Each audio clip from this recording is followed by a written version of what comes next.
Speaker. It's very good to be able to take a call on this debate today. I came to Wellington this morning with some degree of anticipation. This was going to be the day when we heard about where the government was really heading, their plan, the cornerstone document, the template, the vision, the strategy. This was going to be where the government laid out its future. I got the paper, I got the speech at 9:30 approximately this morning. I spent a number of minutes reading through it, and I sat back at the end of it and thought, is that it? Is that really what New Zealand wanted to hear? Is this the best that this government can do for New Zealand? This government last year was a new government. It was a new government that in a way was given the benefit of the doubt, certainly by the media and other commentators. Those commentators and that media let them get away with not announcing a proper plan, although towards the end of last year there were a number of commentators saying, where is it? But also there was a recession, and at the recession was also the cover for many of the non-planning, the non-strategic view that was coming up. Those excuses now are gone. We've got a government that's no longer new. We've got a government that is no longer heading a recession. It's a government we are now in positive growth, and now we are trying to look where we're going from here. Where then are the ideas? Where's the plan? Where's the feeling that we know where this government is going? There's a lot of speculation about the speech. 23 pages later, there's still a lot of speculation. Colin Espiner wrote today that the speculation is out there, but we really don't know yet any of the detail.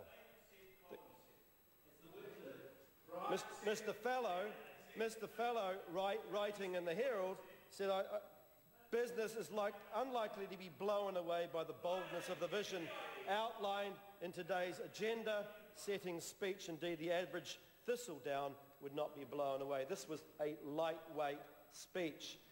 There is nothing exceptional, no big thinking, and as my colleague said, no step change. We're looking at more of the same that we saw last year. The goal is to try and make it through to the next election, get re-elected, stay in power. That is the total sum of this government's aspirations. And indeed, that's what actually Bernard Hickey said today in the Herald as well. He's saying, talking about Mr. Key, he is saying he wants to get re-elected.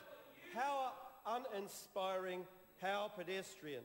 He is saying he is not a real leader. He is saying he will follow his followers.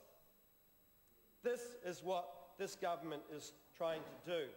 The other big goal, of course, is to catch up to Australia. And Alan Bollard, as we know, on Q&A on Sunday, spiked that goal. It is not possible, he says. It is not possible. What he was courageously and characteristically unbureaucratically saying and prodding the government was to say, make a difference, step up to the plate. This course is not going to be able to deliver the goods. The Minister of Finance, Mr. English, in fact, has already believes that. He says that that goal is an aspirational one. We've heard a lot about aspirations today, but not too much in the way of how we're going to achieve those aspirations. I think the goal, frankly, of catching Australia in a way is a kind of a cringy one, isn't it? Friends of mine in Australia said to me, you mean your goal is simply to catch up to us? This is all that it's about? As we've heard on the rugby of the cricket field, we go out and we try and beat Australia, but when it comes to economic growth, we like to come sort of close, sort of tie. So when the Australian cricket team comes over here in the next few days, the next few weeks, we're going to hope to tie with it, not necessarily beat it. Australia, by the way, is not looking behind. It's not waiting for us to catch up. Bollard spoke of a Australia being blessed by God sprinkling minerals across its surface. Well, here's the big news.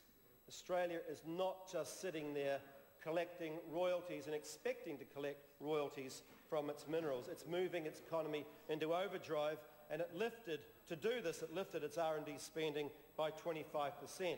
It's also looking at tax credits and tax rebates for its major companies who invest in R&D. Sound familiar? That's the sort of thing that was abolished under this government as soon as it got into power.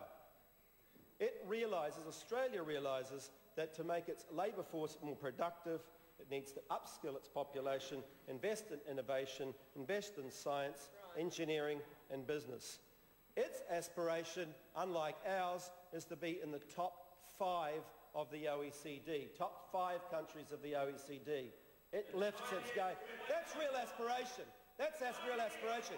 Not what you're talking about on the other, not what this government is talking about on the other side of the house. So why aren't we following a similar path? Because this government doesn't have the aspiration. It does not have the aspiration that's needed. We need our own vision, not a catch-up to Australia one. I want you to look, perhaps, at the examples of Denmark and Sweden. Or more importantly,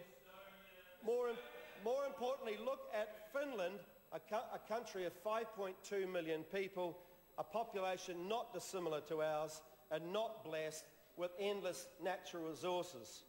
At the end of the Cold War, it suddenly realised that its biggest trading partner, the USSR, had dried up.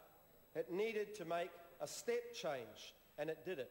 It's putting currently more than 3% of its GDP into R&D and science. Nokia now is a household name. It wasn't when Finland began that. That's a real step change. It came from an understanding that science, innovation was the way forward. Finland is now one of the most successful European economies. We need that same boldness, but it did not happen today with the Prime Minister's speech. We're not going to do it with simply just changing the tax structure. It's not the silver bullet. Finland's tax structure, along with a lot of its Scandinavian countries, actually has much higher taxes than it does in New Zealand, but it is still performing better than we are. And we need capital, we need available capital to get in behind those ideas. 90% of those ideas might fail, but the 10% that will succeed overwhelmingly. We've got a great education system, inspirational scientists, but we are looking now at an investment in science and technology of about 75% in the public sector and about 1/3 of our businesses at the level of the OECD average. We've heard a lot about science and innovation approach in this speech, but not much in the way of action. Mr. Key's announced work that he was going to make changes with the Crown Research Institutes because, as he said, and I quote, they are powerful engines for growth. I agree with him. But then comes the crunch, a couple of paragraphs down, and I quote again, as I indicated earlier, the fiscal situation means that future new spending allowances can only be very modest, and most agencies will miss out on funding increases altogether. What fantastic inspiration! We know what's going to work, we just won't give you the money to do it. What is the point of even putting that in a speech? So much for the step change. But what did this government do when it came into power? What did this government do? It abolished the fast forward. $700 million were when he put up and balanced alongside the business sector. But tax rebates that Australia is now bringing in. What did we do? Oh, we boldly went out and cut them. We saved ourselves $300 million. But it meant that businesses are not able to do the investment that they need to do. That disappointment in today's speech was only matched by your coalition partner, Mr. Rodney Hyde's speech, who spent most of his address today talking about the global conspiracy. I'm sorry to interrupt the member, but his time has expired.